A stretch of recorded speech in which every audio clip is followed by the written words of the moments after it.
All right. Happy Saturday, everybody. This is being recorded Saturday, January 27th, 2024. The day of our Lord. Whoa, heavy duty, as Spinal Tap would say. Look at everybody. Morning, Harrigan. Morning, Nubis. Shanbot. Roger French. Roger, the crowning achievement unlocked first commenter of the morning. Caverna, good to see you. Good to see everybody. Oh, excuse me. I am not sick. I'm not coming down with anything. I swear to all that is holy. Another holy reference. Jim, good morning.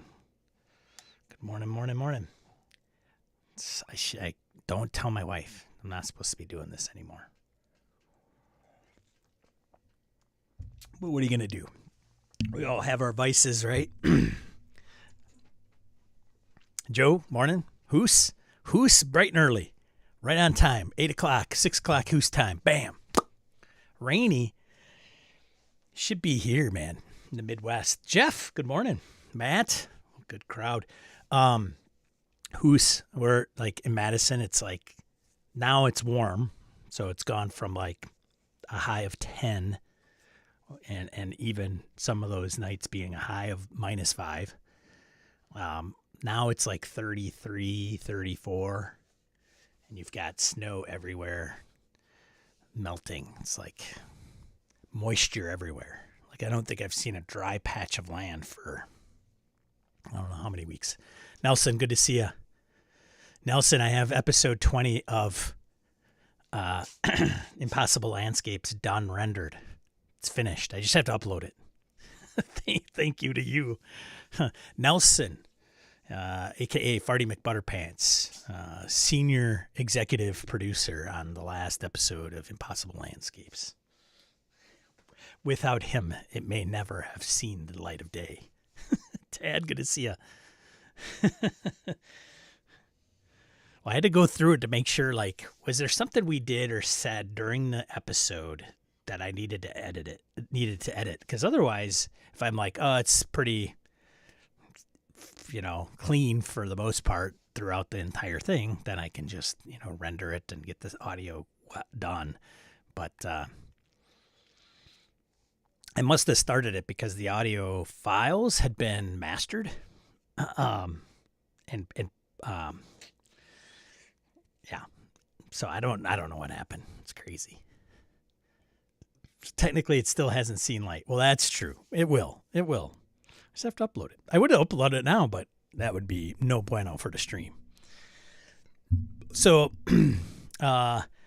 last weekend was BSRCon, so thank you to everybody that attended. I appreciate it, and it was good to see everybody. We are donating $480 to the Leukemia and Lymphoma Society because half the proceeds are going to be going there. So because of you and your generosity and pursuit of fine gaming online, I'll be cutting a check to them. Cutting a check like last year. I think I mentioned this. I went to go online to donate it, and it was like, you got to pay like a $25 fee. I'm like, I'll just mail the damn thing in. Like, I don't know. I imagine it's to cover their costs for, transactions and things of that nature and fees, but still, it seems a little exorbitant, especially for charities. I don't know if they get a break or not. Jason, good to see you. Good morning from inside the caseless fog blanketing the Philadelphia suburbs. Yeah, very much similar here. Although the fog hasn't been too bad, but it is just wetness all outside. But I'll tell you what, it's a lot warmer for sure. Well, thanks, Jason, for doing that. I appreciate it. So we had like just over 50 events. I don't know how many actually fired. There were some cancellations. There, so we probably got maybe 40 out there on the tables, I'm guessing. I don't know. I'd have to double check. I didn't really read those. And then we had 96 people. 96 badges? 960 divided by 2 would be 480, right? That's how I get the 480 check. So, yeah, I don't think all those badges played because I know from my game, one game I was in, we were down a person. And I'm pretty sure, I could be wrong on this account too, that they may have not even shown up for other events that they had. So there was some no shows, but nobody's coming to me asking for a refund or, carry over to next year. So I think because of the charity piece, they kind of say, well, it's not, a $70 badge. So Joe's one of those, right? I badged but didn't play. So the participation numbers overall would be a little bit skewed because of that, but whatever. Tomato.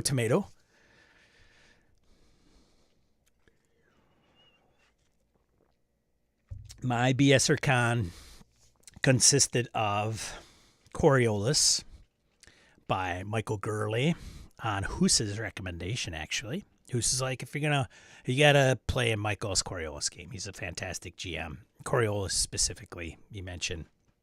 Hoose plays with him sounds like a little bit more frequently than one-shots. And I gotta say, it was a good time. Michael admits that it was his first time running at a convention. And you know what? First time con running a game. Now, I wouldn't say it's his first time at a convention, but it was his first time running a game at a convention and online to boot. Like, that's no joke. Like, that's biting it off for sure. Michael Corleone? No, it wasn't Michael Corleone, Matt, but Michael Gurley. If I were him, I'd walk around and go, my name is Michael Gurley. I'm a girly man. Super nice guy. And I thought he ran a pretty damn good game, honestly. And I could see why people appreciate his Coriolis game. So it was fun. It was good. I think he felt... I think he felt bad because he didn't finish. I think he even mentioned it on the Discord, but it's a con game. It happens. Pacing's tough because you can get through it in 3 hours. You want to make sure you have enough information and enough things for the players to do. And it's amazing. I will say this, and you guys can agree to disagree, but I think the amount or time for the players to do anything, we as game masters think it's going to be half the amount of time when it ends up being double. So we plan they should be able to get through 4 encounters. They get through 2 at most, right? But it was good. I loved it. And then I played Foundry VTT. Foundry VTT. I did a seminar. It did not go as smoothly as I wanted to. Angela, which was fun to talk to them with the same name. All right, you're Ange, you're Angela, okay? Victor showed up. Lou showed up for a bit. But Victor and I think, it was scheduled for an hour. Victor hung on for 90 minutes, which I appreciated Victor. Kind of more free form than anything and any questions. So, and then there's another game I played in. What else did I play in? Oh, Jim's game. Jim's sitting there. Hello? Jim was the first game I played on Friday. So OD&D, D6 side initiative, kind of going through. Oh, I did play Conan, yeah. Side initiative, wounds, and I kind of... Did I bring this up? I think so. Yes, I brought it up last week, Saturday, because I played in Jim's game Friday. So I did stream last week. Some of you couldn't make it, and that's okay. I wasn't sure I was going to pull it off, but played in Jim's game. It was fun. I liked it, and I commented last week on last week's live stream about Jim's wounds mechanic and how I think it's got some legs, and it's not as bookkeepy. So I think that's going to be... Jim, do you include that in the zine that you do, like the core kind of tweaks that you're making to that. What else? And then, of course, Conan, Gabe's game, which I was not signed up for, but he was down a couple players, so I had some free time. Jumped in and did Gabe's game, and that was Matthew, Nelson. Who's the third? Who's the other one? Can't remember who. There's Michael. Look at him. Look at him in the flesh. Michael must have been it. He's like ears on fire. I sense something. Hoos. That's right. Hoos was in there because Hoos I yelled at about grabbing him through the screen about asking the question, which I got dinged on in Star Trek. You can ask any question you want. Which sword looks cool? Just kidding, Hoos. And good morning, Gabe. See, I just got to say something to get Gabe out of the weeds. It's just that's the deal. Mr. White 20, good to see you. Michael, because you'll have to rewind. I was talking about your Coriolis game. Nothing but good. Good reviews. 5 stars. Would recommend. A++. Would play again. Fast shipper. Yep. Mr. White was in that game, in the Coriolis game. Tiffany, good to see you. Morning. Good crowd today. So the question of the day, what was, I had a couple in mind, and now I probably can't think of a single one. I'm going to,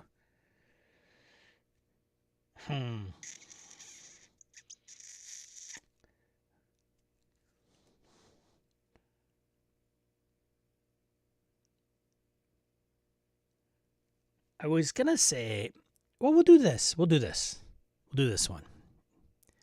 Jeff, espionage. Jeff, more context, please. Espionage. And go. Favorite? This will be a good one. What is your... So yesterday, for those that didn't know, was the 50th birthday of Dungeons & Dragons. Hey! Right? Happy birthday, D&D. 50 years ago yesterday, D&D was released kind of formally to the masses. Jeff Spionage. Whoa. So what is your favorite D&D monster? Doesn't matter what edition. If there is a specific edition, you can say it.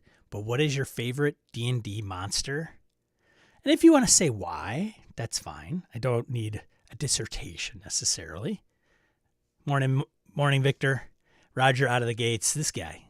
First commenter, first one on the news. Mind Flayer, boom, bam, mic drop. Roger's out. Mind Flayer, that's a good one. Yeah, we need more Mind Flayers. Tiffany says, Phase Spider. Ooh. Okay, Hoos is a guy after my own heart, and I don't play him enough. I don't bring him to the table enough. But Eberron, just like, Lords of Dust and Rakshasa. Those things are fantastic. If you're not familiar with Rakshasa, man, backwards wrists, they look like the tiger people, but they're like, right? Demons, right? That's a good one. Jeff says vampire. Jeff's been like scarred ever since Ravenloft came out, I think, is kind of the deal. Tell us where on your PC the vampire killed him. Saltheart of Saltlandia, good to see you. Obelix, little used, fun to have, players figure out. Very cool, very cool. Caverna, going with an iconic one, a beholder. Phil, Green Hag, because there's nothing like a D&D game without a green hag and green hag and ham. Green hags and ham. You're welcome. Green hags, they're trixies, right? They're in Tomb of Annihilation, by the way. Spoilers. Little trixies, those hags. Jason says, carbuncle. Looks like an armadillo with a gem on its head. Made it the subject of one of my adventures. Manipulative little bleep. Tad says, pig-faced orcs. The old orcs. Meat's back on the table. Meat's back on the menu, boys. Michael says, nostalgia-wise, first monster ever encountered the gelatinous cube. Oh, isn't that fantastic? Like, if we could reach back into our brains and relive those first encounters with certain monsters, like the first encounter with a troll, the first encounter with gelatinous cube, the first encounter with a beholder, like, right? There's something coming down the hall and it seems to be floating. A few objects, actually. What? Jim says pumpkin-headed bugbears from the OD&D Greyhawk supplement. I need specifics, Jim. You said. Well, that's good. That's good. Who says, come on, smoking tiger. Yeah, man, for sure. Like, and if your wrists are backwards, like, easy to smoke, right? Like, you don't have to do this. You just kind of.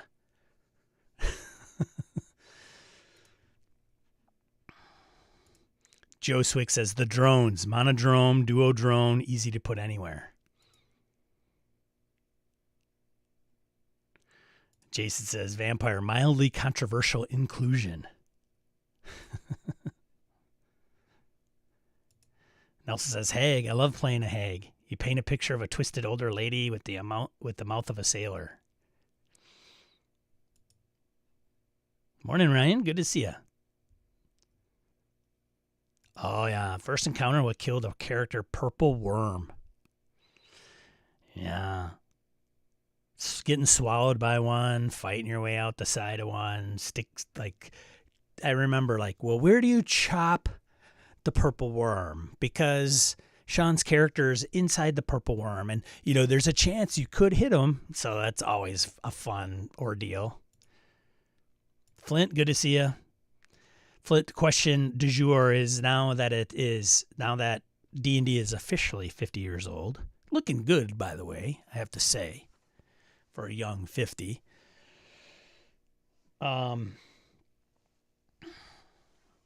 What is your favorite D&D monster? Nubis, solid choice. Doppelgangers and Stone Roper. I did not know about the Stone Roper. I do know about the Roper. That's a classic. Doppelgangers. You want to mess with the party? Just throw in a few doppelgangers.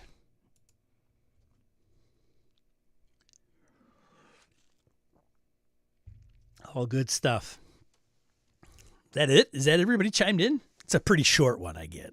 Might not lead to a lot of conversation. I keep looking down because my dog's nails were cut down here, and I haven't, like, vacuumed them up, so I keep stepping on dog nail clippings. I turned to this guy's stream, and all he's talking about is dog toenails. You're welcome, whoever you are. Oh, Shambot Lurker above. Everyone is too busy looking for traps that they don't notice the gray stone-like underbelly of the lurker above, like a manta ray for caves. Ooh, indeed. How about the jellies, huh? The oozes? The black puddings? Oh, those are all good times, too. Like, always putting them above the door. Oh, yeah, that's good stuff there. Harrigan says, so many, no way to choose. Hill giants, ogres, red dragons, pit fiends, whites, gibbering mouthers. Or is it gibbering? Oh, the controversy ensues. Matt Stark says, executioner's hood. Flint Fireforge says, gelatinous cube. All right. Ryan West says, I've always liked golems. Golems are cool. What's the favorite golem, Ryan? Because there's a lot. Need a favorite. Favorite golem. There we go. He's already getting it. Iron, flesh, wood, alchemical, golems, bud. Gollum's bud. That sounds like a weed golem. A doobage golem. It's made out of marijuana, dude. We smoke the golem. Mimic. Yeah, Jeff. Yeah, mimic. Right? So yeah, everybody's got a few. It's okay. You could have a few. You could have more than one. Jason Weitzel says, all the weirdness in Fiend Folio, the true essence of D&D lies within that tome. Fiend Folio for sure. I always liked it better than the Monster Manual. Probably because some of the monsters in there were just fantastic. It tricks those greedy players, it does. Indeed, Jeff. Trixies. Who's Carl says, dibbing mouthers. Oh. It sounds like it might be a special one. Mr. Wright says owlbear. Man, some of these were weird growing up, too. Like, owlbear? Like, what is an owlbear? No, it's like, a bear, but with an owl head, and then it's got, Huh. Wow, okay. A beholder. Oh, like as in Eye of the Beholder. Oh, ha, ha, ha, ha, ha, ha.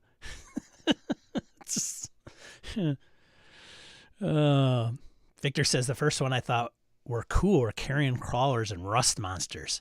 Dude, nothing scared a party more than a rust monster. Whoa. Rust monster was the one that just came into my head. Shambling mounds. Those are always good stuff. Tiffany Reynolds. Land shark. Knock, knock, knock, knock. Who's there? Candyman. I didn't have any Candygram. And the art in the Fiend Folio, for sure, Harrigan. Yeah, it just was better. It was just better. Whatever. Like, the cover, the interior art, the monsters. Like, the Fiend Folio was where it's at.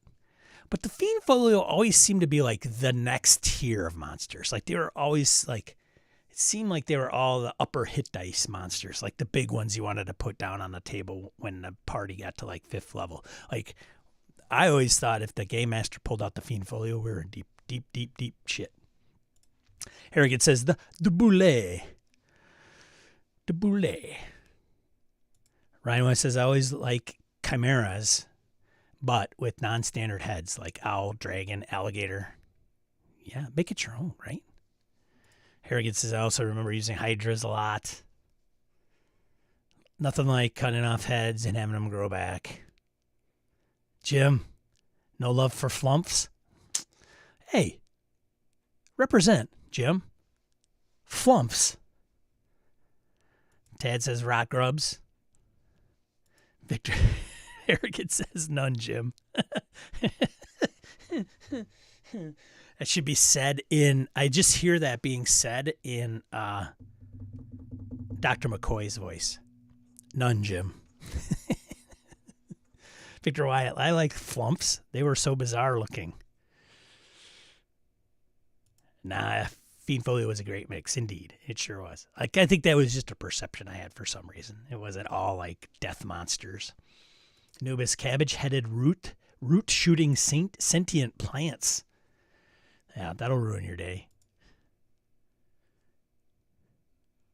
Oh, good stuff. All good stuff. Mine would have to be, I think Rock Sasha is probably one. And I don't know if the last time I ever played one. If ever, honestly.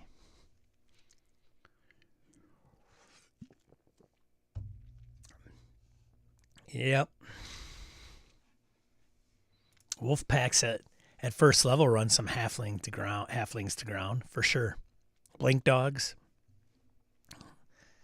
Dude, no Displacer Beast. The mighty Displacer Beast.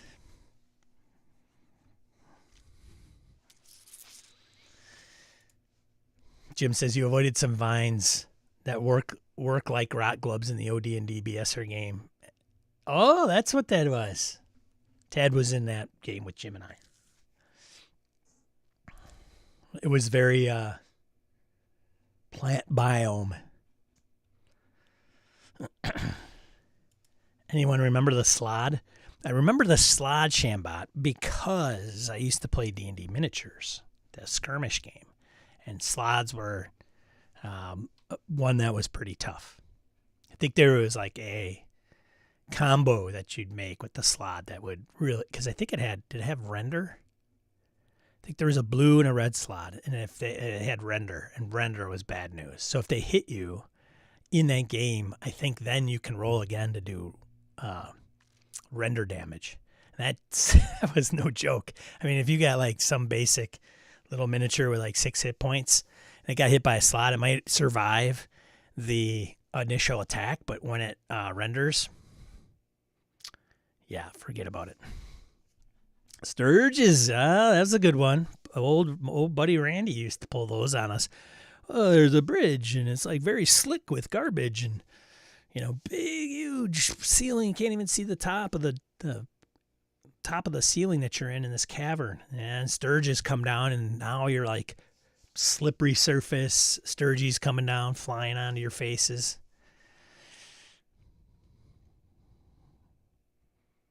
Jim and Roger and company ran into an Antiug at BSRCon.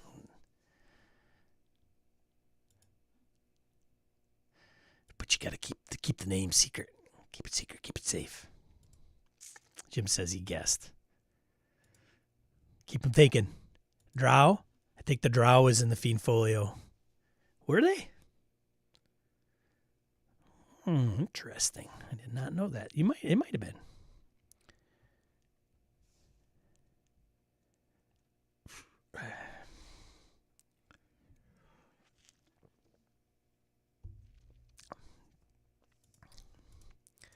Slods rocked. That art. Jim, forget this. Forget this crap. Let's find some birds. Cooleth. Jason says, Sean mentioned Rust Monster. Man, that thing would turn out your lights right quick. Yeah. So your sword is now worthless. Oh, fantastic. And your mace is like rendered useless. Whoa. Yeah. Nothing like a party without metal weapons. Yikes. Good stuff. Good stuff. Thanks for participating. I know there's so many. And plate mail for sure, Ryan says. There's so many. You could sit here and list all the good ones we've put on the table, and even ones we never got to the table, but we knew, right? There's many of us that just took out the monster manual when we bought it and paged through and read every damn monster. And some of us still do that whenever we get a monster book. Like, what's D&D without monsters? It's not even Delta Green. It's Sense and Sensibility is what it is. Maybe not even sense, because I don't think there's sense in D&D sometimes. All right, good times. Let's get stuff going here, huh? See, look what we got going on. See, I don't do a very good James Cagney. Who's James Cagney? What's he talking about? Yeah, exactly. Exactly, Seth. It continues. Ettins, Cyclopsises, so good. Righto. So, yeah. I had the reminder from Mr. Dennis Detwiller. So if you don't know who Dennis is, he's one of the folks behind Arc Dream Publishing and Delta Green. Has been a long-time industry professional in the tabletop role-playing games as well as video games. So he just put out his homage, his comment to D&D 50 years old tweet. I think, yeah, this is on Blue Sky, so he put it out there. 50 years. Dungeons and Dragons is 50 years old today. Thanks for all the fun and games, all the adventures, and all the friendships, and above all, my livelihood, D&D. Here's to 50 more years of nat 20s. And then he has his stat card and then his picture there. And I thought, was he a monster? Like, I remember somebody putting him in a monster book. Or did he do that? I don't remember. Because, like, his special attack is complain. So if you're not familiar with Dennis and you want some, like, angsty rage on social media, Dennis is your guy to follow. That guy is no bullshit, no nonsense. That's just the way he is. He calls it like he sees it. People either appreciate. I don't even know if appreciate it is the way to say it, but people either are like, okay, that's Dennis, or they do not like it at all. So, anyways, I'm like, thanks for the reminder. Good to know.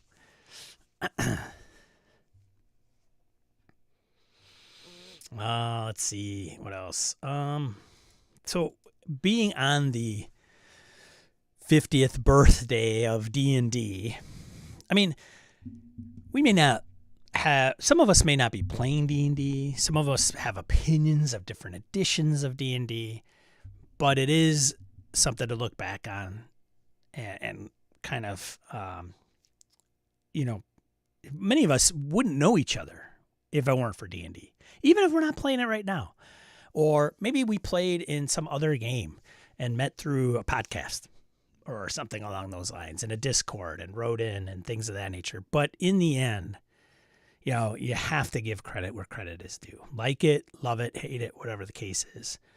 D&D has been around for a long time and has formed the lives of many, many, many, many people, right?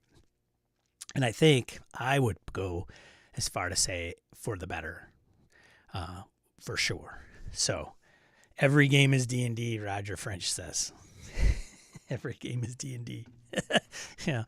So Dungeons & Dragons turns 50. There's a lot planned for it. Ars Technica article, and I know I should probably put this in the chat because somebody, hey, I'm going to beat somebody to the punch. If you like this so far, give me a like. Hit the like. Hit the subscribe if you're not subscribed. Hit the note bell if you want notifications for when I go live. That would be greatly appreciated. And you could change your mind, like down the road. If like this stream goes south, you could change your like from to dislike if you want. That's cool.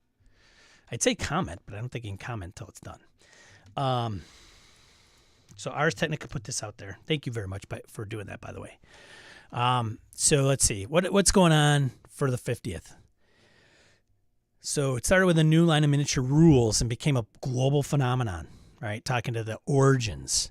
So as they have quoted, quote, "We have just formed tactical studies rules, and we wish to let the wargaming community know that a new line of miniature rules is available." End quote. With this letter, written by Gary Gygax to wargaming zine publisher Jim Lurvy, one of the founders of what would become TSR, announced that a January 1974 release for Dungeons & Dragons was forthcoming.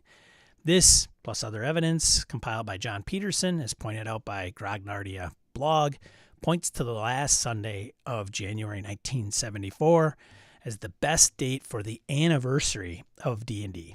The first sale was in late January 1974, Gygax later wrote, and on the last Sunday of January 1974, Gygax invited potential customers to drop by his house in the afternoon to try it out.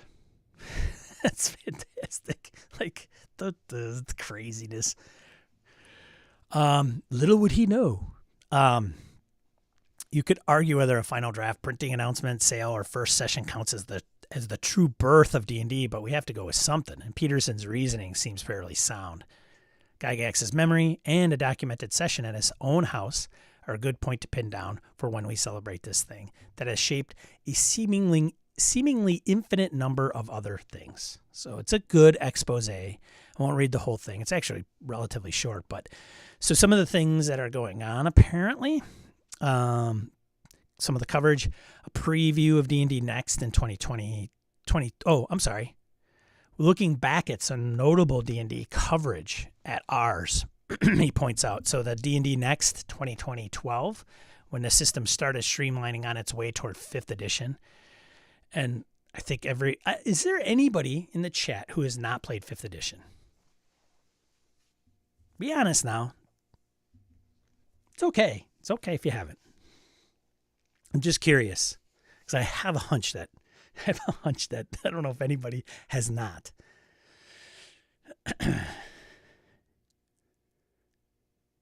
Morning, Orcus Dorcas. Favorite D&D monster since its birthday was yesterday. The second one they put out there as a full review of 5th edition in 2016, after a year that saw staggering sales based on warm reception. Next one was D&D's entry into the Toy Hall of Fame. Remember that? At the Strong National Museum of Play, alongside such icons as the Frisbee, the Barbie doll, and the Atari 2600. That's a fine class there, right? Annalee Newitz's review of Rise of the Dungeon Master, a graphic novel about Gygax's powerful creativity but also notable flaws, which I was not aware of, honestly. And then last year's controversy over Wizards of the Coast attempt to rework its OGL. Throw that in there. The Exodus it fomented and its eventual rollback. So some of the things that are coming, stamps. They're having stamps. Anybody going to go out and collect the stamps, put them in a frame? That'd be kind of cool. They'll be available from the USPS, at least if you rush. I don't know when do they come out? I don't even know. 10 different designs leaning heavily on the dragons were commissioned based on existing illustrations. There's a documentary from Joe Manganiello, still in pre-production seemingly. There's a 500-page nonfiction book, The Making of Original Dungeons & Dragons from 1970 to 1976, with research help from the aforementioned Peterson, containing never-before-seen correspondence between co-creators Gygax and Arneson. And then he kind of talks about his experience with growing up with D&D. So that's kind of it. Like, noticeable things, like, or things that are of note that's happening. Oh, he does say up above, like, the one D&D. Because okay, they're coming out with another edition. D&D is back with a brand new edition. Yeah, baby. So, whatever next wave is called, it includes new handbooks, guides, and monster manual books that are not exactly a new edition, he says, but also an evolution. So, those are the big things on deck. There's even more coming. I mean, not in this article, but there you go. So, nobody has said that they haven't played 5th edition. Okay. Yeah, I mean, it's a fine game, right? Joe says the Manganiello doc was already in production before he got his hands on it, right? They're taking it over from that failed, interrupted Kickstarter, right? Crowdfunding. Ryan says, I don't see the release date for the D&D stamps, but I'll probably get them. Not even going to read yours, Arcus.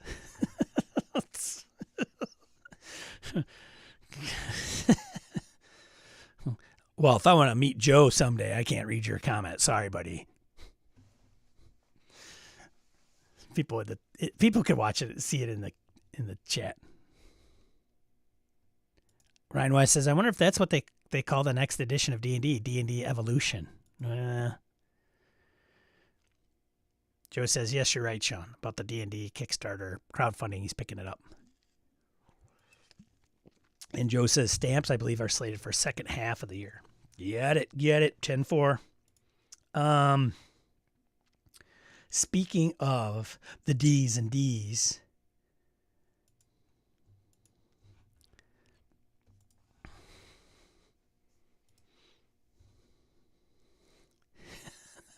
oh, that's right. Happy birthday, Orcus Dorcas. He's riding that wave. His birthday was like earlier this week. But whatever. If you're like my wife, the whole month is your birthday, I imagine. Well, happy birthday, Orcus Dorcas. Orcus Dorcas just turned 70 years old. Can you believe that? It looks fantastic.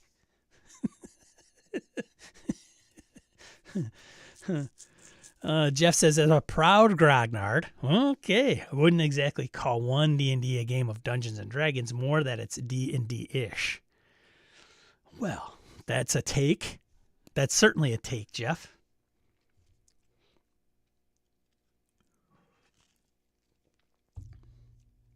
there's a few iterations, right? Like some people are going to say that about a lot of the previous editions. All right, well, let's see. Virtual VTT. Building a unique VTT for tabletop role-playing games. Oh, this is not the one I wanted because we're on the D&D story. Here we go. D&D VR game announced. Cancel my Patreon. Wait a minute. You're a patron? Oh. Well, hold on a second. Let me pander.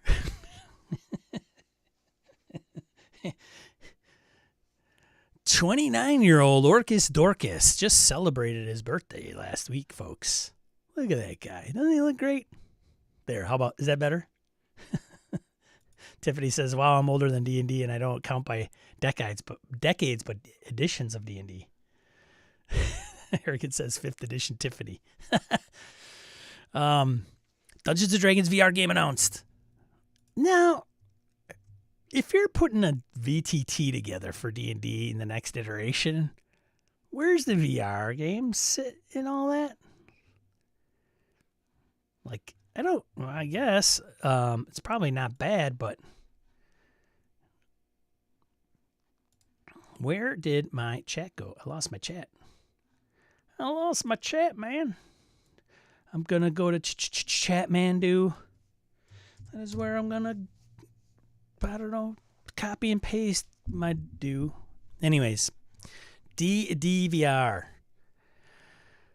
So the place that's doing it, Place.org, Resolution Games, maker of Demio, has announced that they are collaborating with Wizards of the Coast to make first VR video game set in D&D universe. No other details, including a time frame or release, were announced for the game. So Resolution Games is best known for producing Demio, a TTRPG-inspired game that featured both dungeon exploration, turn-based tactics, and deck building. Battles were resolved by playing cards that represented different actions, with players adding actions to their deck by purchasing more cards through the course of the game. Well, I'm excited about VR. Finally. I got to get one. Dude, I tried it once. It was crazy. And this was 2 years ago? Crazy. It was crazy. Like, mess with the senses crazy. Anyways. I don't know if I'd play D&D with it, but it'd be kind of cool, just a case, right? Like take the VTT and just put on the goggles, play with anybody anywhere, like they're sitting next to you. Roger French says, "Oh, Demio is a lot of fun." There you go. Tiffany says, "I think the key to any VR is to have an easy to create character sheet macro." I would agree. Flip Fireforge says, "Yeah, I tried VR, but could not do it for too long. It made me loopy." Yeah, for sure. We'll get used to it. So, yeah, VR. There's not really much in here to say about it, I guess. You know, the typical press stuff like, as anyone who's played Demio can guess, we're incredibly huge fans of tabletop role-playing games. We're really happy to get this project, and we're looking forward to it. It's going to be so great. We're beyond humbled. Here, I'll just read the first few words of each sentence. As anyone who's played Demio can guess, they have an unparalleled power to bring people together. Dungeons & Dragons offers one of the richest fantasy worlds.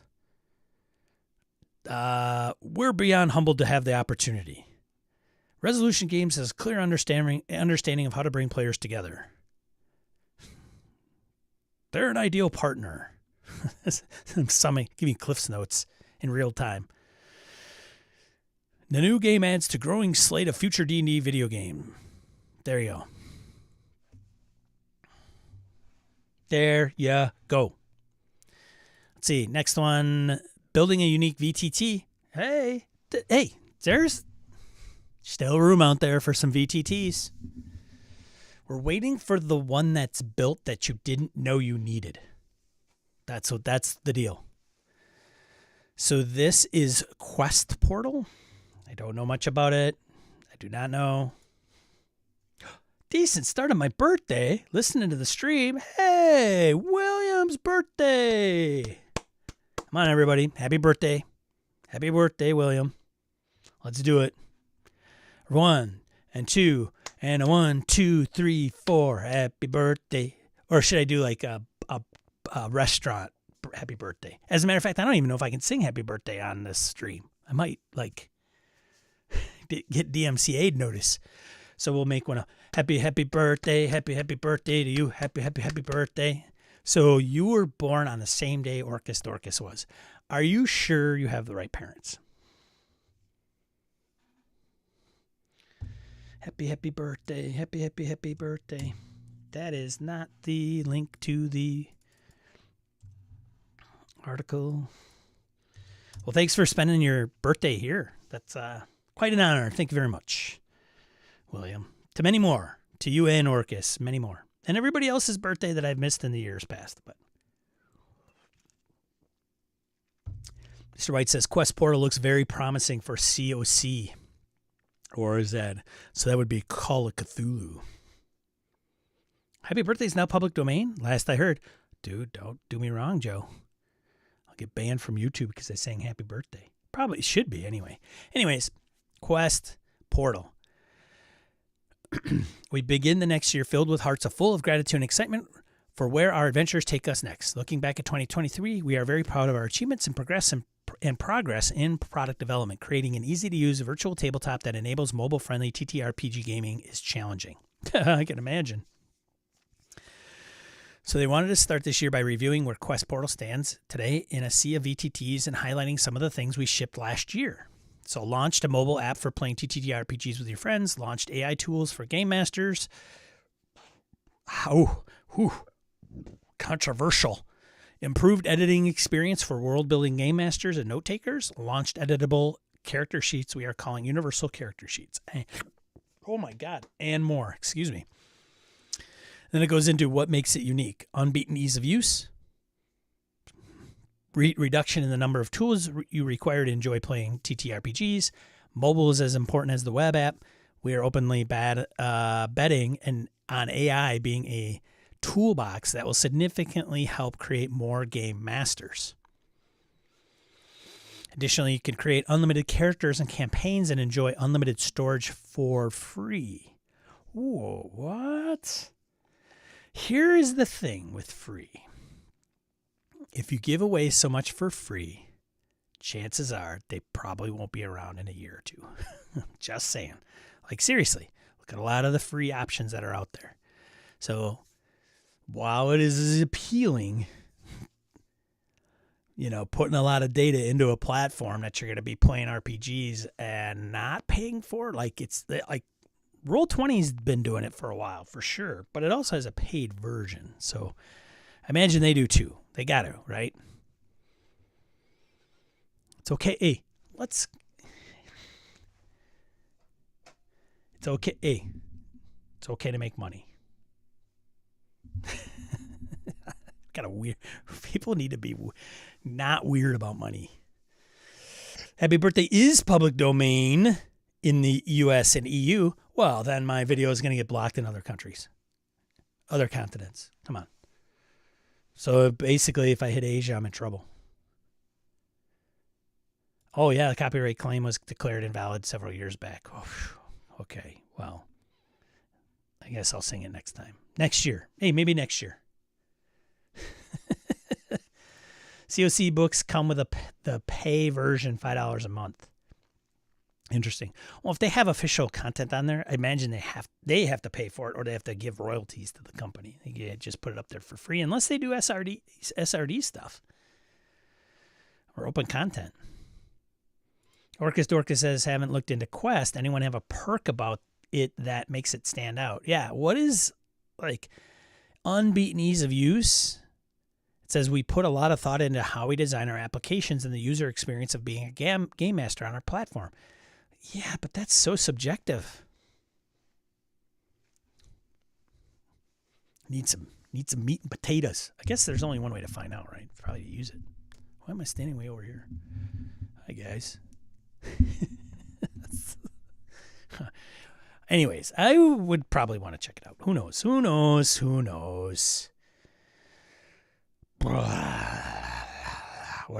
What else? All right. Now, I did see Mike or something put this out there. So Mike Merles was behind, he was like the producer of 5th edition. One of the key folks of making 5th edition. And they have him down as ex-D&D designer, Mike Merles. And it's kind of one of those articles where like Monty Cook's Ivory Tower blog article, if you're not familiar with it, just put in Monty Cook, Ivory Tower. Should probably take you to a Reddit page with a snapshot of his blog back in the days right prior or shortly after the release of 3.0, talking about some of the design choices that went into 3.0. And it gets referenced now only because some people will say, D&D doesn't have to be about min-maxing, but Monty will kind of allude to the fact that that's kind of how it was not designed. Very interesting. Anyways, Merles, similar kind of, not so much, but close. Clear as mud. So basically what he thinks, like he was the guy who kind of said, hey, we need CR in 5th edition. And he got pushback internally from the team. Like, I don't think so. But he's like, yeah, we do. And now he thinks, he's kind of like, it wasn't probably the best move. So kind of boning up and saying, hey. So Mike Merles has owned up to mistakes in the way encounters are balanced in D&D. And now he no longer works for Wizards of the Coast, because probably wouldn't want to say that while he's there, has set about trying to fix the issue. So like a lot of DMs, he says, I've struggled to get CR to work reliably in my games, he writes, in a forum post on RPG site Ian World. Unlike a lot of DMs, I can honestly claim that it's my fault.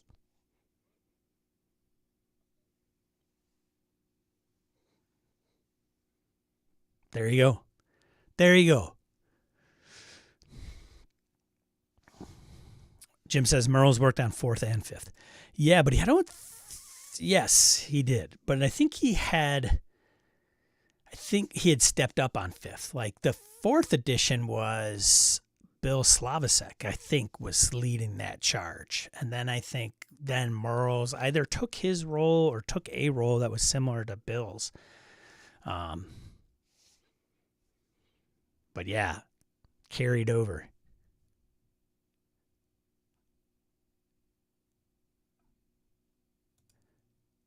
Dorcas says, yeah, he's ramped up his Patreon content, I believe. Merles has? I didn't know he had one.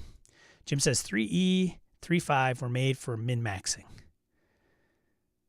There, Jim said it. There you go. And Tiffany says, oh no, he's the person to blame. See, so now we know, right? We can blame Mike. Don't go raging on Mike. So he said, together with Jeremy Crawford, Merles led design on Dungeons & Dragons 5th edition. In his forum post, Merles takes responsibility for challenge rating, making it into the game. Yes, we know what challenge rating is. So a first level 5e bard does not have the means to survive an encounter with a D&D dragon unless they're skilled in seduction, so it's advisable not to throw one at them. Anyways, according to Merles, while other designers pushed to do something else, he locked us into CR because it fit with our timeline and was a tool that our existing DM base already understood. Now, Merles argues that the decision was correct from the point of view of a producer in his position at the time, but it wasn't a great call from a design point of view. So now he's talking about the 40K. He's now come up with a new point-based tool that's apparently inspired by Warhammer 40K. The system assigns point values to different characters and monsters, and in a balanced encounter, the points will be the same on either side. It's available on GitHub for free. Interesting. So there you go. CR. Screw game balance, right? Screw balance.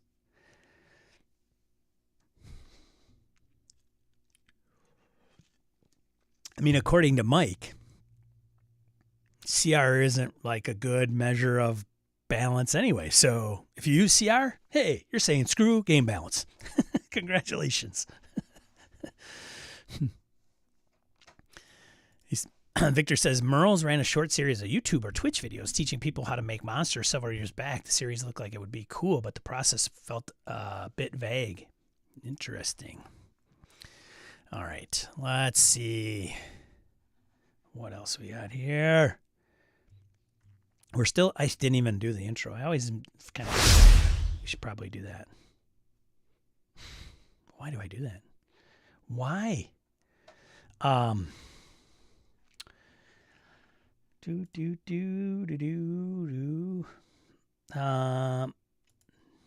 Netflix settles settlement with Evil Genius Games, kills the Rebel Moon TTRPG.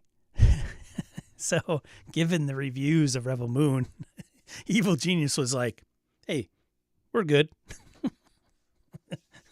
No, that's not what happened. They'd settled. Whatever it was, undisclosed. As Netflix says, the parties are pleased that they were able to amicably resolve the dispute. Netflix thanks Evil Genius for their hard work and professionalism.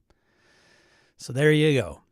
If you're not up to date on that, Evil Genius Games, makers of like what I would call 5th edition modern, had been involved in the creation of the Rebel Moon TTRPG, and Rebel Moon being the series on Netflix. Series, I don't know, TV series, movie, whatever it is, the title on Netflix. And then Netflix is like, we're not going to do it. And they were like, whoa, wait a minute, hold on a second. And they did a little bit of a preview at Gamma, and Netflix was like, well, you're not supposed to do that. We told you not to. And they're like, wait a minute, we're all okay with it. So it fell apart, and Everyday Heroes took Netflix to court and had the courts figure it out. Failure averted. Yeah, I mean, it'd probably be a different story if that thing was like getting some pretty good reviews, right? Guessing. Just saying, probably, right? All right. Free League, Ad Astra. Not to be confused with Ed Astra or Ed Asner, but it's Ad Astra. Coming February 13th. Do they have it on the shop? I think it's a preview, right? Here it is. Pre-order. This is a pre-order with early access. If you include this item in your order, the physical order will ship when it arrives in our warehouses. You will, however, get access to a beta PDF upon purchase. Like, I don't know, man. Free League, I mean, they haven't been, like, perfect. But Kickstarter, PDFs being delivered a little early, this being a beta, which is not uncommon for them. They'll do a crowdsourcing campaign. After it's done, the PDFs don't take very long to get. Like, in Twilight 2000, I had alphas, PDFs, boom. And it was pretty quick after the crowdfunding campaign ended. And then, you get the beta, and then you would get, like, the final PDFs, and then you would get the final product. So, hey. So you get this, and you get, it's kind of like, hey, I'm going to pre-order this, and then you're not waiting 2 years for anything, which is nice. So, not a huge fan of Mutineer Zero. It's just not my jam right at the moment. But anyways, Ad Astra is like the Mutineer Zero in space, I believe, right? Thrilling campaign module for Mutineer Zero that takes the player characters from the devastated surface of Earth into orbit, out into the solar system, and perhaps further still. Can be played as standalone or as a direct continuation of the Path to Eden campaign in the Mutineer Zero core rulebook. So there you go. There you go. Yeah, baby. Where's my Mutineer Zero fans? Wave the flag. What's up, Fraser? I should have averted watching Rebel Moon. That good, huh?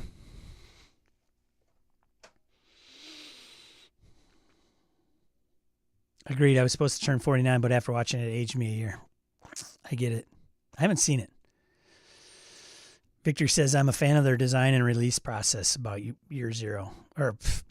Free League. Phil says, I find Free League Kickstarters hit or miss. Still waiting for the Moria PDF. Oh, yeah, I did not know. Yeah, I thought they were pretty much on top of most of them.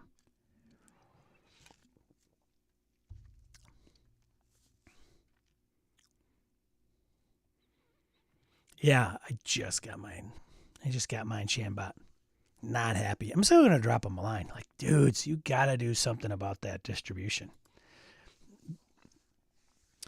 Orcus Dorcas, never played it. I have the core for their sale, but I haven't had the time with it yet. From their sale. Yeah, got it. All right, let's see. What else? News. What are we talking about, man? Oh, boy. Ooh, we'll play this one. We'll put this one out there. What?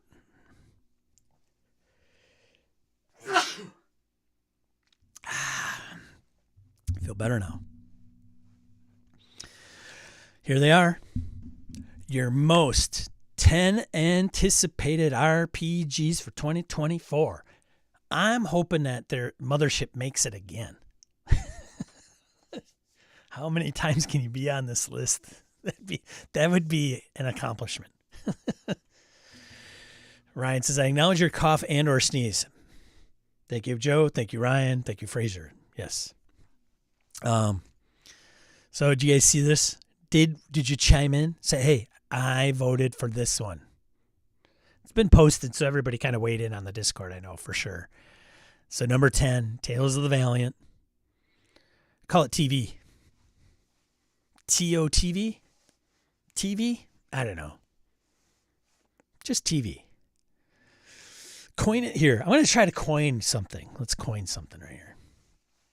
Oh, Orcus Dorcas. Spoilers.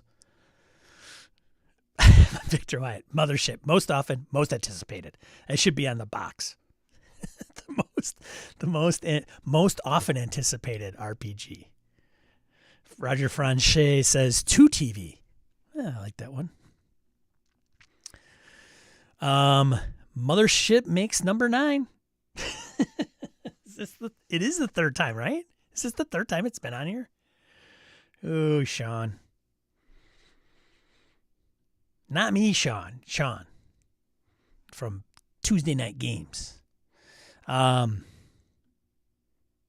It's like, oh, wait a minute. Was this supposed to be released in January? Or was it February? Oh, boy. Phil says, could be wrong, but I thought McCoy commented the boxes were in the assembly phase. He did. We could look it up. I thought it was like, hey, we think this thing's going to be done and out in people's hands in February, maybe? I don't know. That seems still kind of ambitious. Monty Python. So let's kind of do this. Mothership was on last year's. Monty Python's was on last year's. Daggerheart from Darrington Press. Darrington Press. That's the Critical Role folks. Fresh take on fantasy RPGs. That is going to be interesting. Cohorts Cthulhu.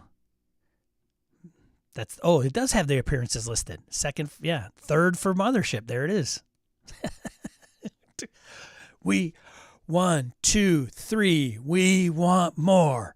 1, 2, 3. We want more. Doesn't really sound very good. It's better when you say 4. 1, 2, 3, 4. We want more. Let's see. Daggerheart first appearance. So the question is, will it drop? I think Daggerheart will. That's Cohorts Cthulhu. That probably will. Modifius has probably got that all squared away. Dolmenwood. That's definitely going to drop, I would imagine. I mean, most of us already have most of the PDFs, and I think, are they final? Can you guys know? I know I just downloaded like the monster book and something else. So that'll drop. And then Pendragon. 4th. Yes. There. 1, 2, 3, 4. We want more. No, we don't.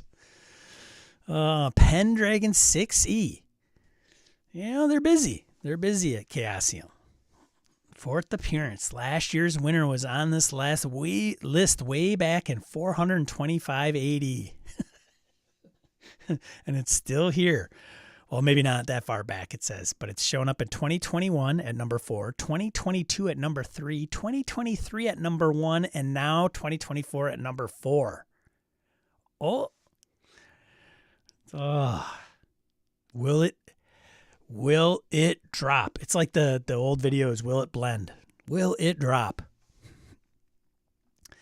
13th age, 2nd appearance.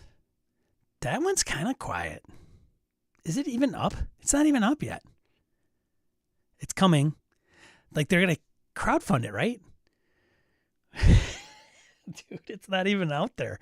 It hasn't, right? Am I right? 13th age has not even been crowdfunded yet. Like, just imagine the campaign is going to come. Then they're going to like, dude, this is going to be on there next year. Right? Am I wrong? Am I wrong? Orcus Dorcas says Pendragon will drop, no question. Bold words. See how that works out for him, Cotton.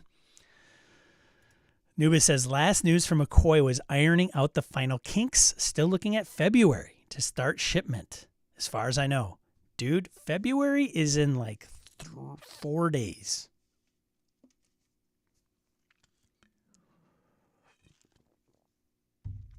Speaking of birthdays, Jeff's birthday's now too. Jeff's birthday, was it tomorrow? I think Jeff's birthday tomorrow. Day after? Jeff, we're not. Yeah.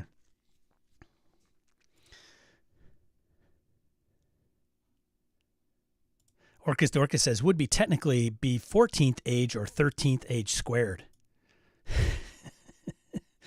Chaos Simmons poised for a big year. Pendragon, the Kickstarter for the Arkham actual play will launch, probably coinciding with the Arca. Yeah. All right. Let's keep it rolling. The Electric State. Number 2, The Electric State. It made number 2. It wasn't even really, it wasn't like $1 million Kickstarter either. And it certainly doesn't have the lineage of Pendragon. So that's a surprising one to be at number 2. That, you know why? Because Free League fans are just fanatics. They're just crazy loyal. Crazy good. Jeff's birthday's Monday. There you go. So since we won't see Jeff's birthday Monday. Jeff just turned 5.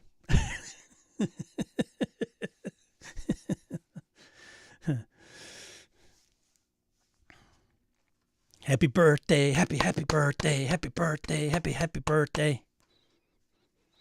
We'll go to the nitty gritty, Jeff. Get you a little 8-ounce mug. You can refill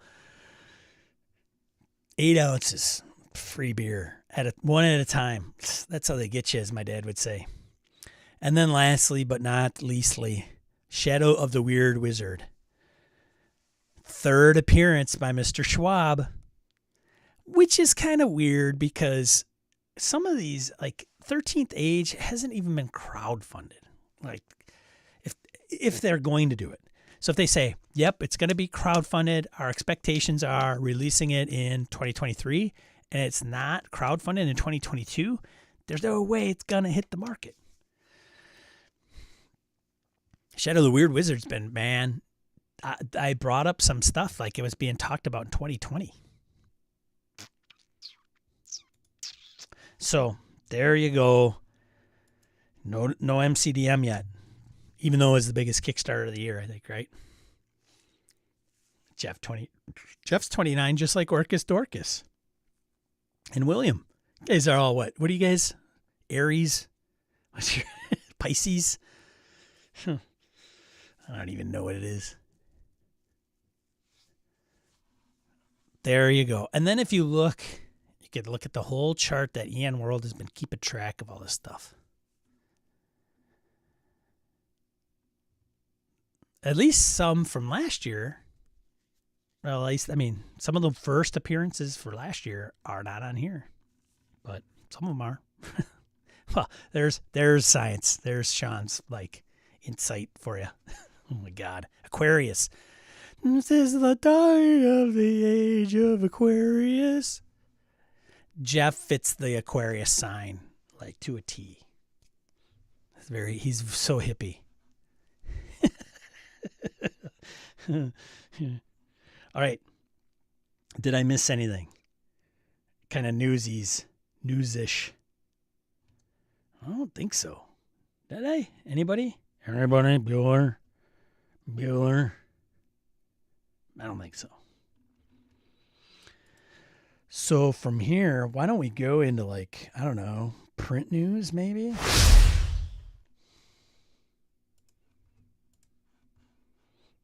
Yen World.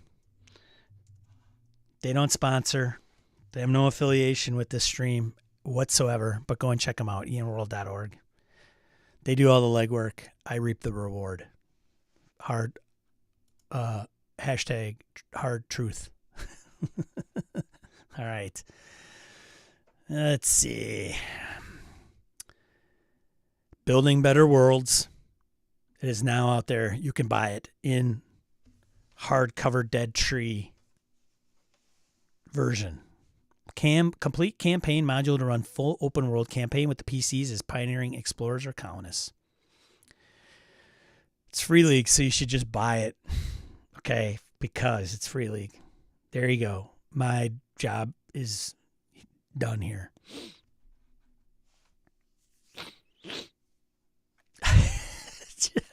Jeff agrees.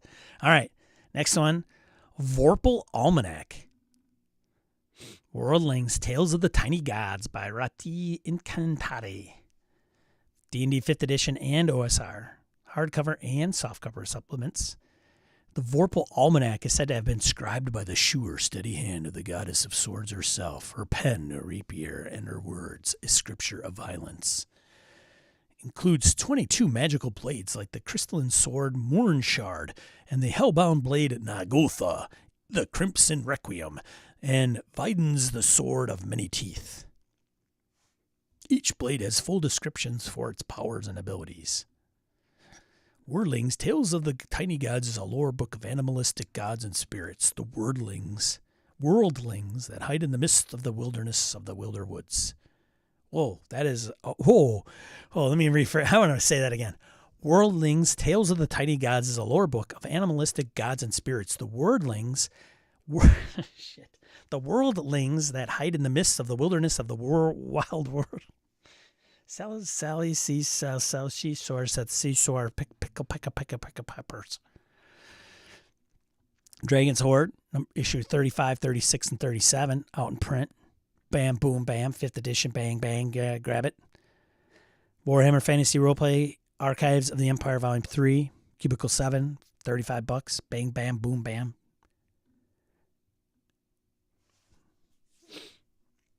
Little Pony, role-playing game. Shh, don't tell Jeff I got this for his birthday. By Renegade Game Studios, hardcover adventure. 6 adventures for 4 to 6 characters of levels 1 to 5. Yeah, there you go. I should buy this and run it at a convention. But not for not for children. Not for adults. Not for children. Horror it up. Horror it up. I gotta enunciate that. Horror it up. My Little Pony Call of Cthulhu version. Because, why not? Roger, if you did not say that, I'd have to give you a call and see what's going on. Michael is like, yes. Would you play? My Little Pony. Oh, boy. Dark. This is getting dark. Crush Depth Apparition. Unique system softcover standalone adventure zine. Smells like Mothership, doesn't it? An eerie survival horror standalone adventure zine for 3 to 5 players on February 1902, somewhere near the North Atlantic. The PCs are 200 feet down, and here's only still cold darkness and the submarine. No one has ever dived this deep before, and maybe no one was ever meant to try. The submarine is 170 feet of dripping pipes and fogged up dials, and 2 weeks into the voyage, things started going wrong. Where's Salzwedel? Is Salzwedel in this game? I'm gonna name the captain Salzwedel. Captain Salzwedel. If you guys aren't, it's the inside joke. So, Salt, I think he goes by, was he going by Salt Weedle on the Discord? I can't remember his handle now. Changes it every once in a while. But Eric Salzwedel is an old submariner. Old submariner. Making him like, Captain Ahab. Saltheart. That's right. Not Saltheart. No, Saltheart's different. That's Kevin. Roger got it. Salty Prime. Too many. I need a pepper. There's some pepper in there and some cayenne. Salty Prime. Got it. So he's a submarine guy. Anyways, the one thing that keeps PC safe has turned into a labyrinth. It includes rules for running and repairing a state-of-the-art, as of 120 years ago, experimental submarine, a map of the ocean, an unnatural labyrinth, ghostly encounters, hundreds of things that can go wrong, and a crew that depends on the PCs. Sounds good. That's good stuff. There's a movie coming out with the Deep. Oh, did you guys see that trailer? The Gods Below? Something? I thought for sure there was a Cthulhu tie-in. But it's like getting down, 37,000 feet.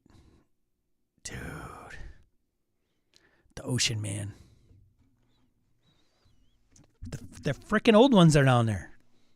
Don't go dicking around down there. You know it. You know it. I'm telling you. Hear it here. Hear it here first. Don't screw around in the depths of the ocean. It's bad. It's true. Something on there. Something going on down there. I'm telling you. All right. Let's do this. Kickstarter highlights deck of sexy things. Hi-oh. Hi. Oh. Tomb of 1,000 Doors and more. So I think some of these might be a little redundant after I pull up something else. But anyways, Tomb of 1,000 Doors. You guys, anybody get in on it? Tomb of 1,000 Doors for Mouse Ritter.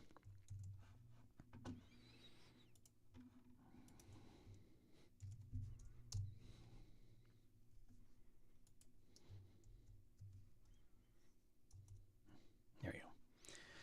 Speaking of movies, you should talk about the Dune 2 movie promotional popcorn container. Oh, I have not seen that.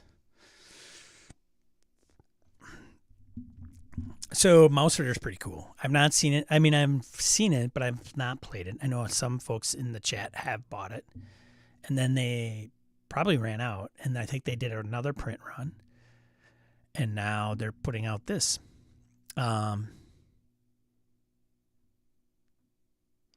Tomb of 1,000 Doors is a mega dungeon campaign setting for Mouse Ritter with over 30 unique dungeons all connected to a massive labyrinth of a structure. Tomb of 1,000 Doors will bring literally hundreds of hours of potential gameplay to your table, brought to you by the Mouse Ritter third-party community.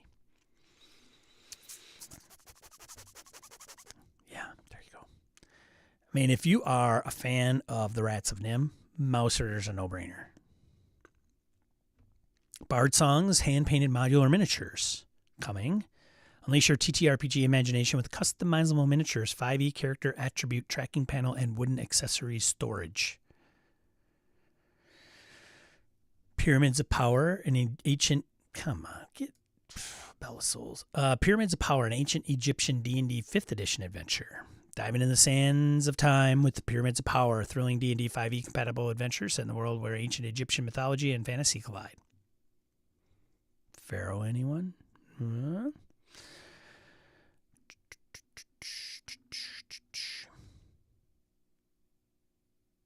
Silver Collector's Edition. The Ultimate Werewolf universe comes to the tabletop. Purge werewolves from the town of Silver with clever card play and deduction. Wizard's Legacy, an unfamiliar D&D one-shot. The deck of sexy things.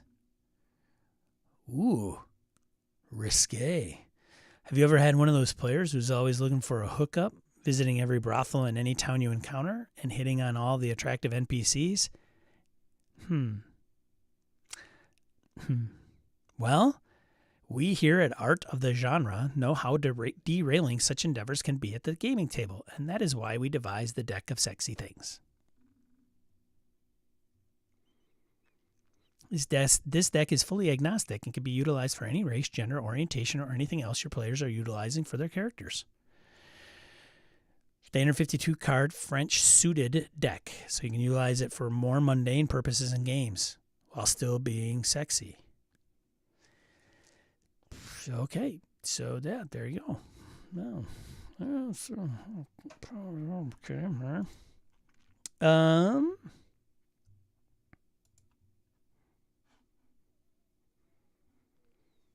Anybody get on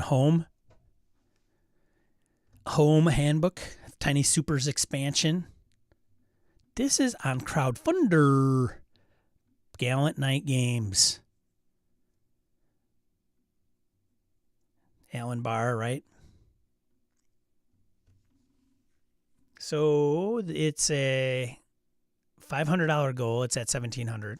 It's a tiny super source book. So tiny dungeons. What else did they do? Tiny is a theme. Maybe it's the system, right? The award-winning and best-selling minimalistic superhero role-playing game gets its next significant expansion. It's an expansion, not the original game, obviously. The Home Handbook. Welcome to the Home. HOME Handbook. There you go. Check out this. If you are so inclined to popper-uppers.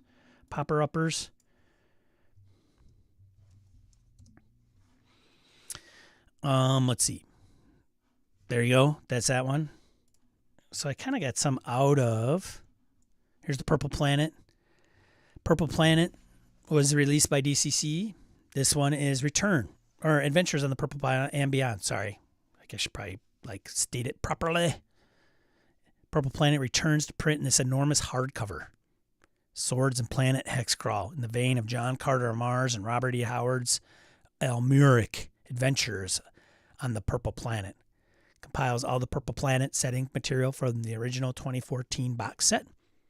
The 3 supplemental adventures, the long-lost glossography of the Yothoth, the brand new adventure Chessmen of the Purple Planet, and an Invasion of the Purple Planet, translated from its original German edition, plus full-color maps for both player and judge, play aids, and more.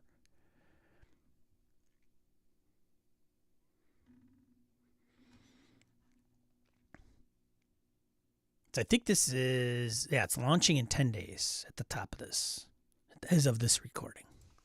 So you can go to this page and sign up to be notified if you are interested. All right. Zweihander Reforged Edition is coming. It was nominated for an Ennie when it came out. Or it actually won an Ennie for Dark Fantasy Tabletop RPG. I don't know what it was for. Best RPG, I don't know what it was for. But Zweihander is that thing is a beast. I think I have it over there still. I'm trying to unload it. But it now has changed hands. The rights, the ownership. And now they're going to come out with the Reforged Edition. Yeah, you can bin Zweihander. Oh, good to know.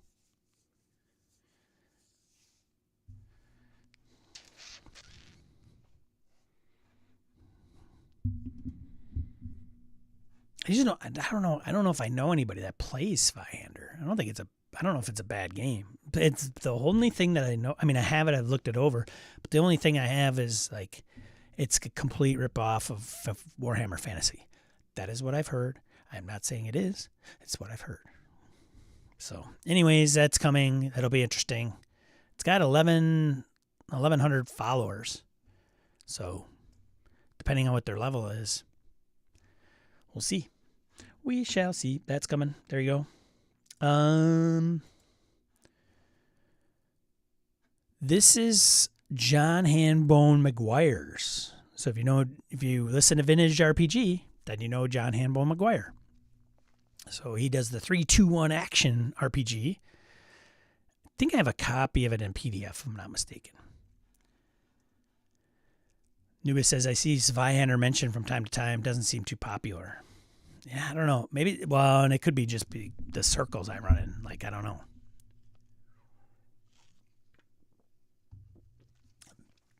Launching soon, Children of UMA enter the Dino Knights. So his company is called 3-2-1 Action Games. So anybody played or looked at 3-2-1 Action? I should really look at it.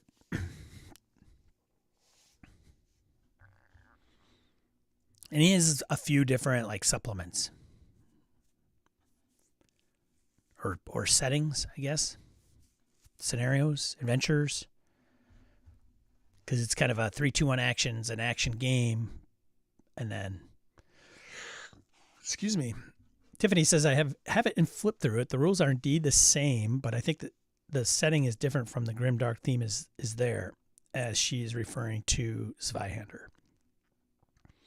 Orcus Dorcas says, I have it, just haven't taken the time with 3-2-1. Orcus Dorcas says. Orcus Dorcas has every RPG ever. He is the noble knight of RPGs, individually owning. I mean, the YouTube channel is not going to fuel itself. So, right, Orcus?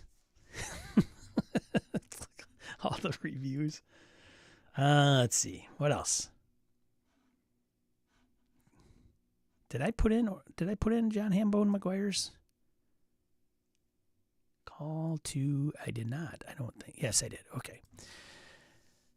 Tales of the Valiant TV GM guide is out on Kickstarter.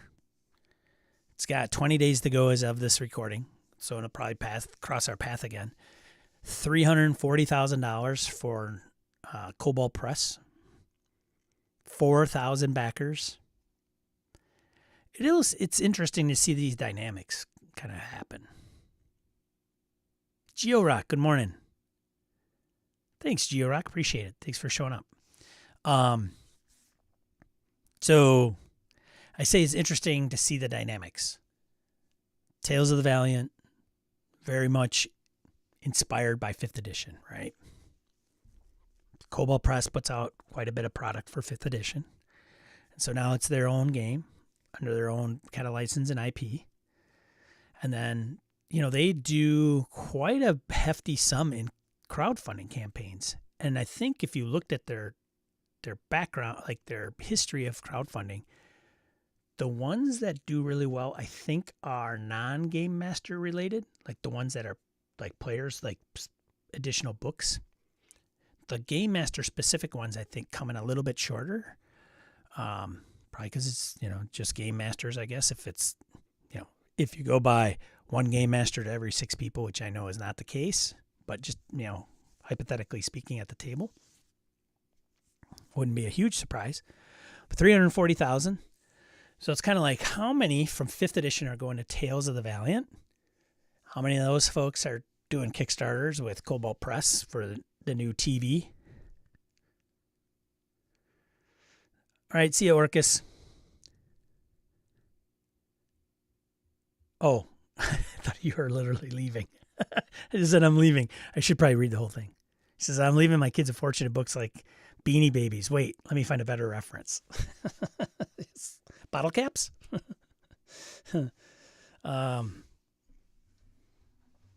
Yeah, we'll see. I don't know.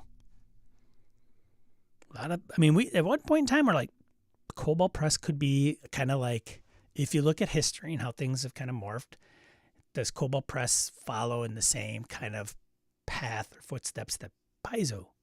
Like when 4th edition was put out, and Paizo's like, we're going to put out our own. And it was a splinter of 3.5. We shall see. We shall see. Tiffany says, I used to think I had a good amount until I heard Jared Rasher had 2,000 PDFs. Oh, well, that's cute. Jared only has 2,000? Oh, that's adorable. Jeff, I tweeted to Jeff. Jeff and I were exchanging DMs the other day. And I said, I think I have 9,000 PDFs. Not 9,000 files in my RPG directory. Pretty sure. Right? Yeah, I know, right, Orcus? Like 2,000. That's like one bundle. that's like one itch bundle. Crazy. I mean, for one bundle.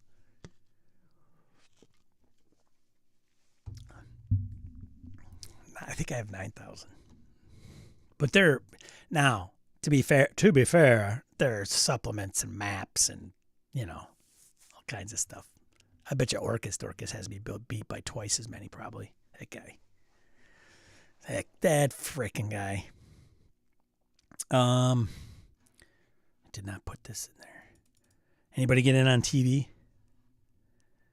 I'm pretty sure. I'll bring it up.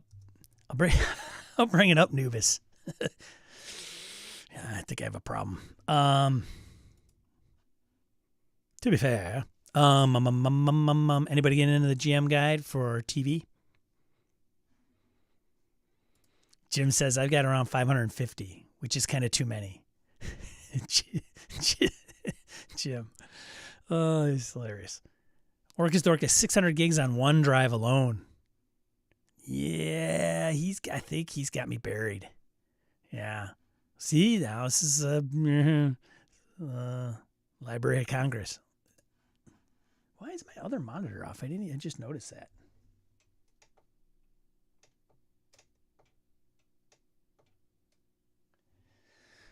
Multi-monitor set up and one doesn't kick on. Love it. There it is. Let me see, just out of curiosity. So if I do more info, get info.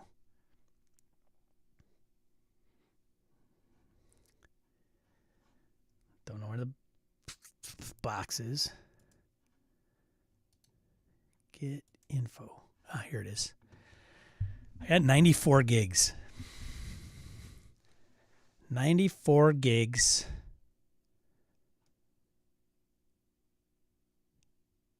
9,700 items. My RPG directory. See ya, Jim. Have a good one. Nelson says I have about 9,000 files in PDF, but only about 1,800 books. Lots of maps, character sheets. Yeah, I'd have to look at like how many I have and break them. I wouldn't be able to. What it would be as core books. I could probably find out how many directories and folders. 40 gigs at 1,500 items, so I feel both better and worse. Yeah, see, there you go. You're not far from Jared. Jeff says I have 1,000s too. Hate to admit that to you after all the guff I give you. There, I thought Jeff was just sitting on GURPS. Just kidding, Jeff. All right, let's see what else we got here.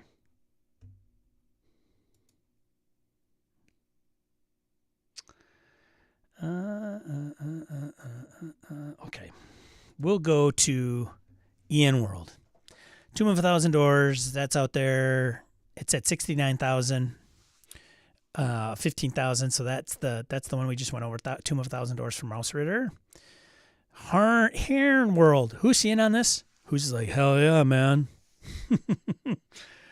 Yeah? There's a bear poop in the woods, man.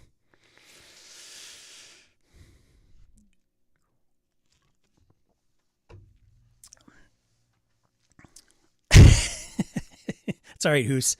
You're a free leaguer, so, sometimes we buy outside the house. That's okay.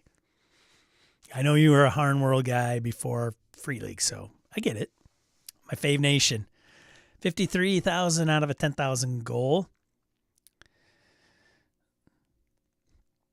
Harn World setting this time. Republic of Tharda. Tharda is a plutocratic republic featuring a senate. The heads of the richest clans run the nation, each family consumed with an intrigue and infighting. Harn World books are detailed deep dives into the domains of their setting. The amount of information that they offer has to be read to be believed. Maps of the land, of the city, to the district, to the buildings and their interiors. You'll never be without direction. System neutral NPCs, events, and story options. You'll get a lot of content. There you go. Next one, Fantasy RPG Zine Double Feature. Delver 13 and Runes 2. Runes number 2 by the Tabletop Engineer.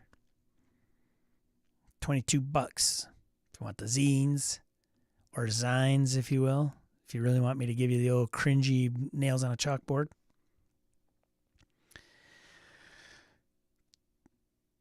And it's funded. $2,000 goal, funded at $9,800. 4 days to go. Some of these, so these Kickstarters, for those of you not in the know, are usually in their end days. Like they only have like a few days left. So you're either on them or you're going to have to get in on them soon. Era Dead West. No, not Dead West. Dead West. A Wild West TTRPG of gunslingers and demons from Shades of Vengeance. Shades of Vengeance. Era D10. I would like to see this on Analytic Dice. Just saying. Just saying. Jeff says, I do have my favorites, bro. Those are the ones I get hard copies of or make hard copies of. Jeff's been looking at Delta Green. Even though I freaking told him about it a little while ago, now it's like, hey. It's like, hey, Sean, you know about Delta Green? I'm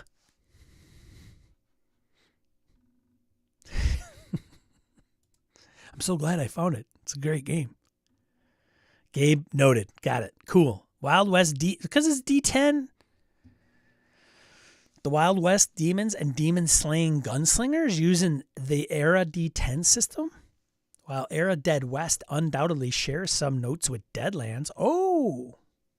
The TTRPG is its own world, with options to improve your demon-slaying weapon. This game involves the damned and filling them full of lead. If you're a fan of the Weird West or Era D10 games, this is worth reading over. 2,000 quid at a 500 quid goal. D100 Tavern events. Not bad. 1 quid for the PDF and book plus stretch goals. PDF of the book, not and the book. Stretch goals. This is by Jason DM. You're backing this campaign because 1 quid you pay unlocks many, many PDFs. Whoa. So for 1 quid, you'll get D100 Town Square events, D100 Forest events, D100 Coastal events, D100 Sea events, Frozen Wild events, Magic Item events, Dungeon events, Swamp events, Kingdom events, Campsite events, and Urban events. That's okay.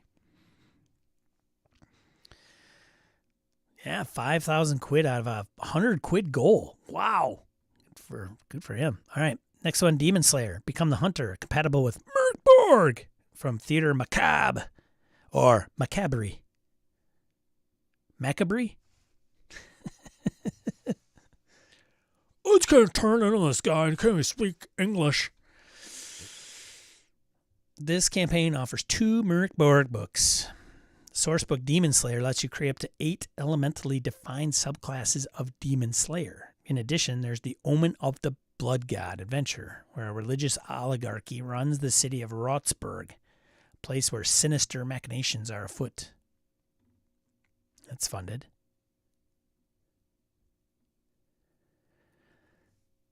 Dungeonism. Dungeonism Lab presents the Tower of Solvergoth. An old school module for level 4 to 7 PCs. Only recovering the ancient crown of the lands of Stockborg will allow the legitimate heir to return to the throne. Will the adventurers be able to snatch it up from the clutches of the evil Lord of the Shadows who has taken its possession? OSE. It's funded.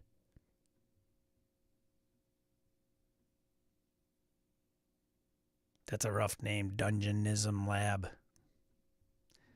And then the last one, Level Up Advanced 5th Edition, Ian World's system.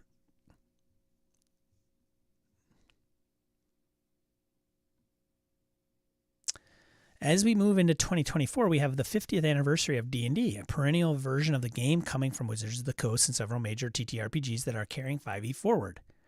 The only major 5e influenced TTRPG that is creating a crunchier version of 5e is Level Up. So if you like a crunchier version of 5e, Level Up. It's by Ian World. They're putting out all kinds of stuff. Like I swear they must be putting out a couple books a month almost, right? And they're funded like 42,000 quid. Good for them. Let's see. Broken Controller Retro Video Game Zine. We just went over retro video games a couple weeks ago, right?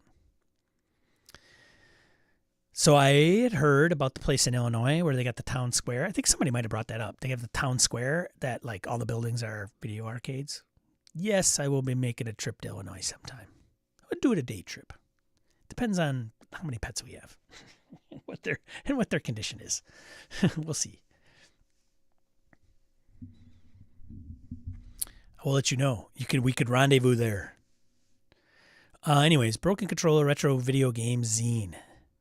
This campaign ends. It doesn't say what it really is. Exclusive to Retrostalgia #1 on PDF and print. Retro Video Gaming Zine. It's funded.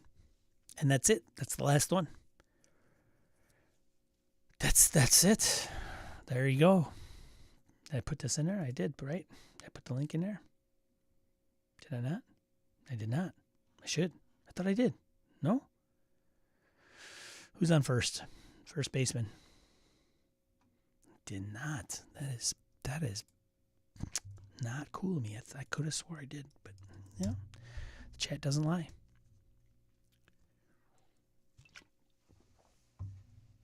Not a lot of 5th edition. Well, that's one thing, right? Not a lot of 5th edition. Must be quite a few people in like holding patterns, right? Because man, was there any? I don't think there's any, right? Come on. Have we ever had a week without a 5th edition crowdsourced product? Yeah. Unless you count an advanced Level Up, but I wouldn't even count that. It's its own game. That's crazy. 5th edition's not dead. 5th edition's dead. Long live 5th edition. I heart 5th edition. There you go. I don't have this cocked the way I wanted it to. Anyways, who cares? It's kind of late now. So that's it. That's all she wrote, folks. That's right. That's right. That's right. Thanks for joining me this fine Saturday morning. I stream every Saturday at 8 a.m. Central Time, U.S. If you don't check it live, which is the ultimate immersive experience, you can check it out after the fact. Right here on this channel, this very channel. So I want to thank all of these folks and probably more. You. I want to thank you for being here. And these folks that have decided to give me a few shekels a month. Thank you so very much. Very much appreciated. Thanks, Ryan. I appreciate it. Thank you. Thank you. Thank you. BSRCon 4 is scheduled for next year if you are so inclined to attend. Like I said, I would continue to do it. The only thing that kind of has me like, is it still a viable convention and people want to go? If it is, yes, great. But I think it's like, do I need to use tabletop events to organize it? Because it makes it easy to schedule games and put games up there. I think I may do half-hour intervals to kind of, I don't know, change it up. I think I can do that. But it's the 17th to the 19th of January. Mark your calendars next year. Friday, Saturday, Sunday. I think if the numbers start to shrink, I may just have it Saturday, Sunday, or it might be like just Friday night and Saturday. We'll see. I don't know. But I'll tell you one thing that is changing is instead of like starting in November, like, okay, get a badge, wait a month, submit events, or not submit events, buy a badge, submit events, register for events. Month goes by, start of the con. This one's going to be quite a bit tighter. So you kind of have to be like, okay, I'm going to plan, but it's going to be, the con will not be kind of a reminder for you to plan. So it's not like, hey, I just bought my badge in November. I've got like 3 months till the convention. So I have plenty of room to kind of plan, because this one's going to be like first weekend in January, badge and event submission starts. 2 weeks later, event reg. 2 weeks later, like the con. Not exactly, because it's a total of 6 weeks. It's a total of 6 weeks. Dude, I'm a mess. 6 weeks though. So it's going to be very much badge, event, like sign up, boom. So Nubis, is tabletop events a lot of work to set up? It actually isn't after you do the first one, because you can copy, like, hey, do you want to do another one? Boom. But you do have to tweak it a little bit after the fact. So you got to create your badge type. So some of the things are ported over, but so it's relatively easy once you do it. But the thing is, you do it once a year. I forget, like, canceling events to me was kicking my butt this year for some reason. I'm like, I deleted a couple after they were canceled where you could just cancel them, but I couldn't find the right page. I'm like, where is this thing again? So it's not too bad is the short answer. But I will say, somebody said that there was somebody running and using tabletop events, but they were doing it and having kind of a weird time using it. Virtually, I think it's a lot easier. I don't know what it's like to do a physical convention with tabletop events, because then you're starting to move like, okay, we have so many tables in one room and we want all the certain games to be in that room and then all the certain games over in this room. So it makes it relatively easier, but I got to imagine there's quite a bit of shuffle. So get Free League to help promote it. Yeah. Hey, Free League, we get, 90 people. What do you think? They would probably throw a PDF or two. I would bet. Frankly, if I did the legwork, I could probably get some shops to donate a PDF. I wouldn't do physical, right? Because that's shipping and all that other stuff. Like, what's your prospectus? You want to be an exhibitor? I'm going to charge you like $1 million. Victor, I don't think I'm going to do pre-regs. Like, it's going to be just everybody at once. I know you mentioned that to me before. So there you go. Would some extra promotion in other groups or in international groups help? Wouldn't hurt. I'm not opposed to that. I also have to determine when to. Right now, it's not publicly listed in tabletop events. I'm not opposed to it. I guess it's kind of like, well, Sean, what's your goal? Do you want to just grow it every year? And it's not at the top of my list. Like, I would love to see 10% growth year over year. I think it's just, hey, if you're a good person and you want to play with other good people and experience a lot of different games, which is one of the highlights, I think. Like, for like the first 30 games submitted, none of them were the same. Like, none of the systems were the same. 30 unique systems. That's crazy. That is, I'm sure there's con games that do the same, but I don't know. Like, if you took Gamehole and you said, here are all the systems we offer, and here are all the attendees and all that, we would probably hit a better variety, but much varied variety. Varied variety? I don't know. Might be interesting. What might be interesting is an online con with a bunch of micro friends at a large Airbnb con meetup, so you could do face-to-face and online for a large experience. Yeah, it feels like the Friends Con. So good for trying out new games, no question. Yeah, thanks, Nubis. Yep, so there you go. Going to be fun. Well, and I said that I'd like to do it regardless, as long as there's interest. I mean, if it were 20 people, we just go to the Discord, post in different channels. Like, I'm going to run, like, here's the blocks where I'm going to run this and this. And, you know, it could be just coordinating who's going to run at 8, who's going to run at noon, or 12:30, who's going to run at 5 Central Time. Boom, boom, boom, boom. Hey, I want to sign up. Cool. Like, very much sticky notes and ad hoc. Like Forge Midwest kind of does it that way. And then we just do it online. Like, I don't know if we necessarily need tabletop events to do it when it's smaller like that. And as long as there's like BSers, members of the BS Landia Discord, and you guys that are interested in it, great. Shambot says I had a great time. Got to play my first online Traveler game. Lots of great people. Once again, such a great community. Great. See, yeah, thanks for being there, Shambot. So there you go.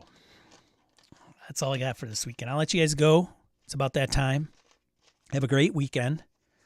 I hope to see you next weekend. And be a positive force in the tabletop RPG hobby. See ya.